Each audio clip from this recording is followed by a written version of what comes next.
in 2018, I did a bunch of research on black algae, and that And thank you for that. you're Holy cow, welcome. that's helpful. You're welcome. That was very eye opening for me because in looking at it and actually putting the stuff under a microscope, and I can't believe it was 2018 before it would get under a microscope and then be documented correctly. But uh, in doing that, one of the big things I learned not only was that black algae is really cyanobacteria, not only does black algae not have any roots, none whatsoever, but that it's really what it is a cyanobacteria biofilm that the cyanobacteria secretes these polysaccharidic solutions and other things can take harbor within them. And the primary constituent is always cyanobacteria. But here's the big thing for me is that I learned in taking these samples that the primary constituent that makes up that specific cyanobacteria can differ based upon geographic location in a distance as short as a mile. So, in other words, black algae is always cyanobacteria, but the species or the genre of cyanobacteria could be different from your house to your neighbor's.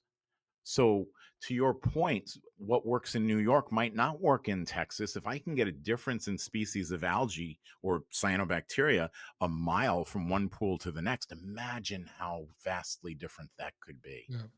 And multiple in the same pool. Yeah, and So, multiple combinations. I yeah. had some three, some two, some one, some toxin producing, some not, some uh, nitrogen fixing, which is pretty interesting because if there's not enough nitrites in the water, the cyanobacteria nostoc, for example, is one of them, can actually take atmospheric nitrogen and use that to bring it into the water to use it for itself. And also then of course obviously other things in the water can take advantage of it as well. But it's just it goes to show you how these things evolve is amazing. Cyanobacteria will be around long after we are. It was around long before us. It's actually cited as being the first source of oxygen on the planet, which makes it hard to kill. It's been around a while. And within the biofilm, there's many other things that may be existing. Like cyanobacteria normally is cannot make you sick, but a lot of things that harbor within that biofilm, it bacterias and stuff, and It mustard depends. algae. Yes and no. Some cyanobacteria, yeah. Some no. Some cyanobacteria, some of the stuff like oscillatoria I took out of a swimming pool and I brought it down to Cyanolabs in Palatka, which is one of the leading cyanotoxin research centers in the country. I brought it there. We got it under the microscope. We tested it, and it did indeed secrete microcystins, which is a hepatotoxin, which means it actually can destroy your liver. Of course, you'd have to take it in a large quantity, Right. and so that there's no fears if this does secrete these toxins and you have a pool that maintains a decent chlorine level, it will oxidize the toxins as they're secreted.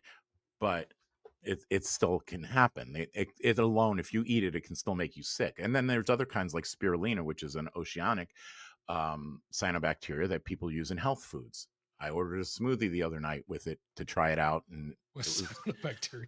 it was gross, but that's okay. Some people like to eat gross stuff, and I'm okay with that. To each his own. Only Rudy's. Are you going to come out with like a breakfast cereal, a cyano breakfast cereal? Cyanopuffs. There you go. I like it. But you're right, because check this out. And you guys see this a lot in Texas. Well, not a lot, but you see it in Texas, Niglery fowlery, which is the brain-eating amoeba. Yeah. You don't get that in a pool that does not have black algae. Really?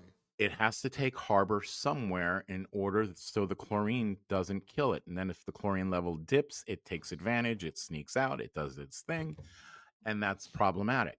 We talk a lot about Legionella. Legionella easily destroyed with a chlorine level of 1 part per million unless it's in one of these cyanobacterial biofilms, in which case then it might take 100 parts per million before it can actually break through those layers. It's kind of like a coral reef is what a biofilm is, and it provides harbor to all the little fish, so that way when the shark swims by they can hit little nooks and crannies that it can chill out in until it's safe.